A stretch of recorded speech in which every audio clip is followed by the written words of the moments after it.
John అనే డేన్ సైనికుడు అమెరికాలో కొత్త జీవితం మొదలు పెట్టేందుకు వస్తాడు. భార్య కొడుకు అతని కోసం ఎదురు చూస్తుండగా కొద్దిసేపటికే ఓ రౌడీల గ్యాంగ్ దాడి చేసి వారిని కళ్లముందే చంపేస్తారు. ఆ బాధను జీర్ణించుకోలేని జాన్ రాత్రికే తలదించుకుని మర్డర్ చేసినవాడిని ట్రాక్ చేసి చంపేస్తాడు. కాని ఆ వ్యక్తి ఊరిలో పేరున్న గ్యాంగ్ లీడర్ మాలోన్ అన్నయ్యగా తెలుస్తుంది. మాలోన్ ఊరిలో చీకటి రాజ్యం నడుపుతాడు. జాన్ చేసిన పనికి ఊరు మొత్తం భయంతో వణికిపోతుంది.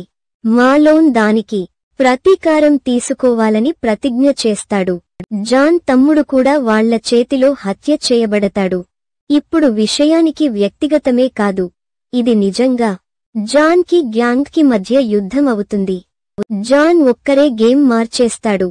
చెయ్యి కదిలించకుండానే గ్యాంగ్ సభ్యుల్ని ఒక్కొక్కరిని పీకెత్తి వదిలేస్తాడు. ఎవరు నమ్మకపోయినా అతని రివెంజ్ చుట్టూ ఊరు తిరుగుతుంది. క్లైమాక్స్ లో రక్తపాతమే. చివరికి మాలోననే ఎదిరించి అతన్ని నేలరాస్తాడు. జాన్ న్యాయం సాధిస్తాడు గాని తన కుటుంబం లేకపోవడం గుండెల్లో శూన్యంగా మిగిలిపోతుంది. If you are still here and like the video, please like and subscribe.